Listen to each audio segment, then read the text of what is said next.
Hola! So dahil hindi ako makatulog ngayon ng maaga, kwentuhan mo na ulit tayo. Gabi na, chika pa. Importante ito guys. Motorcycle. Ano importante dyan?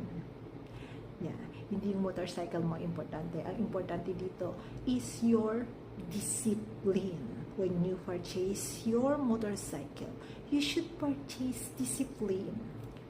Yung iba, ingat na ingat sa pagdodrive, na-aksidente. Pero ikaw, wala kang discipline. Ano nang mangyayari sa'yo? Alam niya guys, last year lang na na-approve yung mga OFW na maka-purchase motorcycle using their own means.